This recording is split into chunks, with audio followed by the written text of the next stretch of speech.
good morning, good evening, whatever it is, wherever you're YouTube. So, one of the criticisms that the bike show had this year at the NEC in Birmingham over here in the UK was a lot of people were saying there's not much new stuff out there. Well, I'm not sure that's completely true, because actually, if you look beyond the big four, there have been quite a number of notable releases. Of course, there's the Benelli Leoncino we rode the other week. There's also the Benelli TRK. There's all sorts of bikes out there. But also, old Indian and formerly British firm Royal Enfield have also had the Himalayan come out. Now, the Himalayan wasn't actually that I spotted at the bike show itself, but it is the latest offering from Royal Enfield, who are making big pushes into the marketplace to expand their range. And this is their adventure bike offering. Now, of course, as with a lot of the new bikes coming out of places like India and Italy and places like that, these are A2 compliant. So if you just pass the A2 test in the UK, this is one of the options available to you. And technically, it uses what is essentially the same engine as the Classic 500 we rode a few months ago. Now, the Classic was a very old school, single-cylinder, vibey kind of bike. Great fun to ride and full of character. And I was sitting there thinking, well, how is this going to translate into an adventure bike? I mean, this engine seems completely at odds, or I thought would be completely at odds with an adventure bike. But actually, as I now sat here on this, I mean, very kindly Cooper B Motorcycles have again supplied us with a bike, and as I sit here on it, do you know what? It suits it perfectly. It feels completely different to how it does in the Classic, and it's actually very, very smooth. And the idea that a 500cc single would be smooth initially seems a bit laughable, but hey, here it is, and yes it is. So this bike is probably one of the smaller adventure bikes, slightly differently styled, but there's been a long history, if you actually look into it, of rather odd engines finding their way into adventure bikes. And these started with things like the Cagiva Elephant, which had of course a Ducati motor in it, and then BMW made the F650 and F800, which had Rotax engines, and going back to things like the Transalps, things like that, bigger or different engines have always been quite popular and have always worked quite well. So actually the 500 single isn't a bad choice. But what we got here is a bike that's feeling very surprisingly light, and also, if you like the look of adventure bikes but you're not as tall, maybe a great option as well. Now I'm only sort of 5'7", I'm not a big guy, and this is low. I mean, not low to the point of being cramped, but low to the point I can stick my feet on the ground and not have any worries about it. So this is going to be a good option in that respect. And the other thing, of course, as with all the Royal Enfield range, it's very, very wallet friendly. I mean, Royal Enfields all come in at very sensible money, and this one here on the road is £4,200 on the road. So great piece of kit, and well worth looking into. So what's the situation? Well, it's a 500cc single cylinder.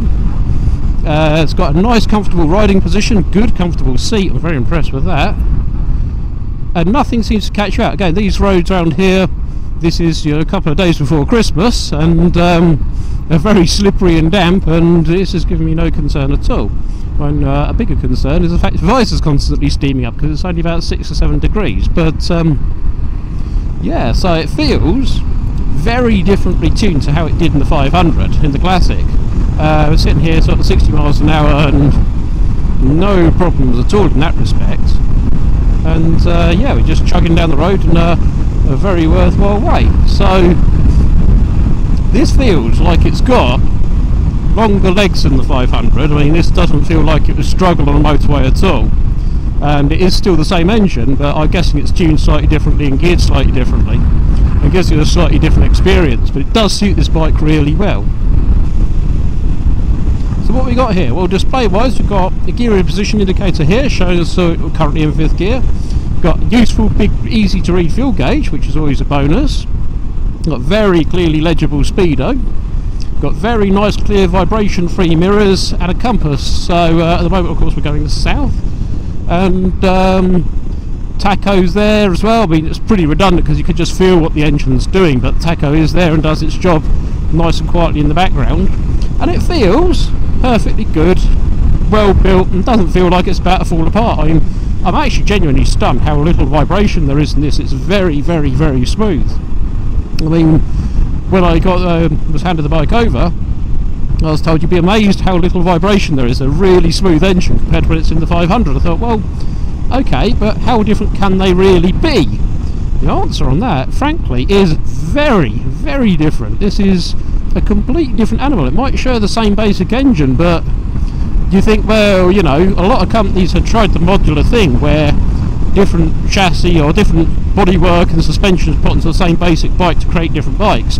This doesn't feel like that's the case. I'm guessing it is a completely bespoke frame to this bike, and the engine really does feel completely different to the Classic.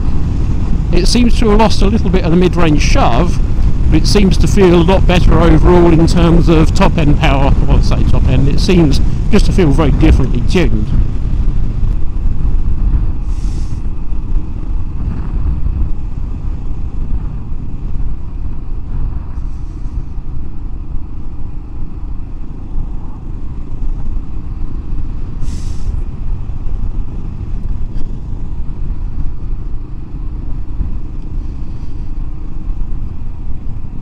So, what are my thoughts on this bike? Well, I think for me, spiritually and visually, I would say it reminds me of the original BMW GS, before they knew what the phenomenon it was going to grow into, when it looked more utilitarian. You've got to remember, again, you're looking at a bike that's only just over £4,000, and fit and finish is solid enough. It doesn't feel like it's about to fall apart, and it looks really good. I'm impressed with how good it looks.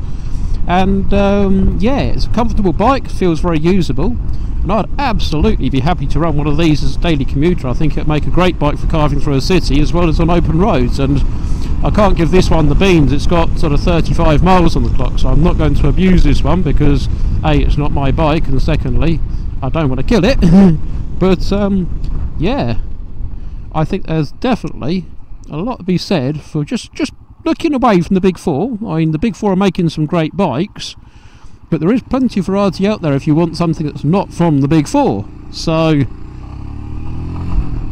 this is definitely going to be one of the bikes that you should be looking at. If you've just got an A2 license, look at the Benelli TRK 502, look at this, and just remember, there is more than one way to skin a cat, as they say, and this is going to do you really well. Comfortable, smooth. The engine is proven beyond proven. You know, this engine's been in production a long time now, so there's nothing here that's going to give you any reason to suggest you're going to have any problems. If you're going to ride 2 up, probably not the ideal choice, but if you're looking for a slightly retro first big bike, maybe a shorter person but you like the look of the off-road bikes, this again could be a fantastic option for you. And yeah, these are definitely well worth a look. Do get down to Cooper B Motorcycles. They've got a great selection of new and used bikes, and they are official agents for Benelli and Royal Enfield. And they've got a lovely little showroom there. I'll put a little clip up maybe of the showroom, and plenty of selection of bikes, and absolutely well worth a look.